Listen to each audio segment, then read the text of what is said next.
A'udhu billahi minash shaitanir rajeem. Bismillahir Rahmanir Rahim. As-salatu was-salam ala Muhammadin wa alihi at-tayyibin at-tahirin. Rabbi shrah li sadri wa yassir li amri wa hlul 'uqdatam min lisani yafqahu qawli. Rabbi zidni ilman. So, assalamu alaikum everyone, and welcome to today's episode of our Ramadan reflections. And the verse that we have chosen today is from Sura Mujadilah, and it is verse 11. So it's 58:11, where Allah says, Bismillah ar-Rahman rahim.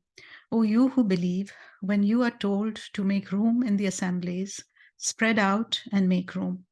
Ample room will Allah provide for you.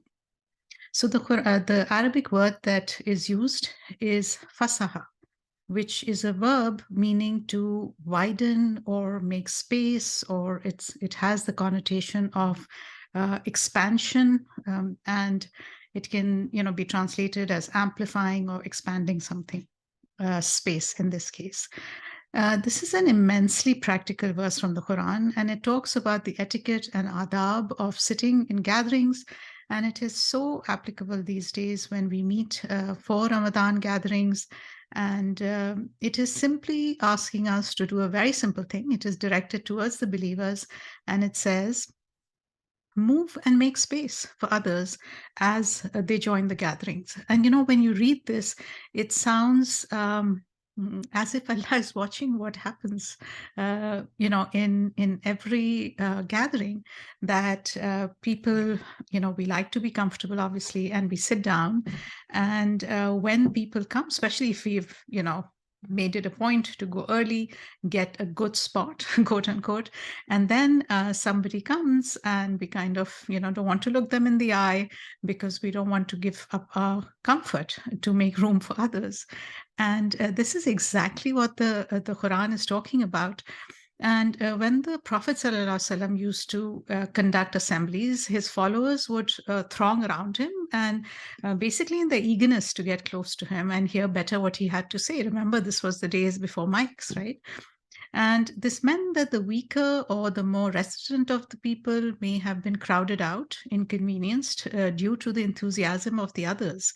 And this such a simple command, but it is such a powerful message that we need to be mindful of others in public spaces. We need to provide equitable opportunities for access and be welcoming, be inclusive. So the verse also speaks to our human need to belong. When we enter a gathering where others are already sitting, we may be feeling awkward, especially if we don't know too many people.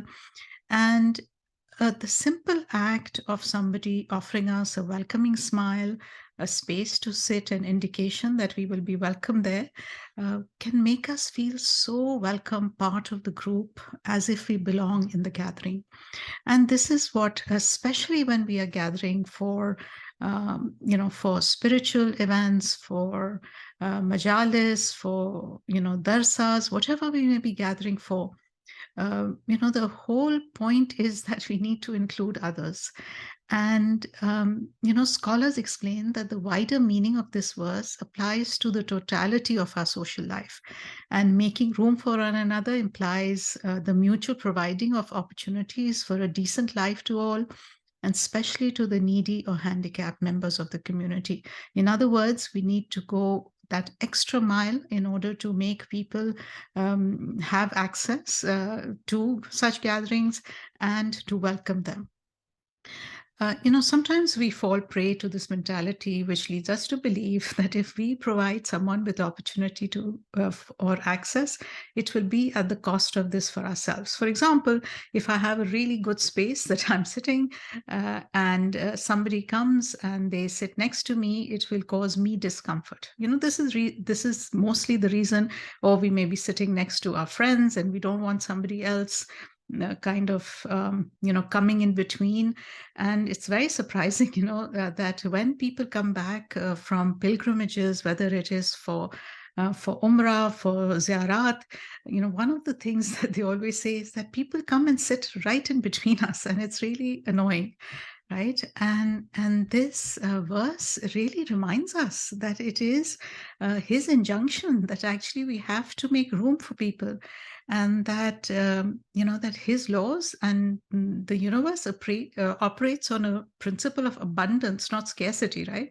In other words, by giving up something, giving up my little comfort, I'm not going to be at a loss, because this verse ends by saying that if you do this, Allah will provide for you. He will make room for you. And it's always amazing how Allah encourages us by providing us with the ultimate motivation to do what is simple, fair, and kind. And scholars explain that Allah will make room for you could refer of amplification and expansion of many, many things. Increase in sustenance, broadening of thought and spirit, expansion of good things of the world, lengthening of life, and a larger place in heaven. So, if we make room for others in our public spaces, our lives, and our hearts, we are all enriched by this inclusion. And He will make room for us and provide for us.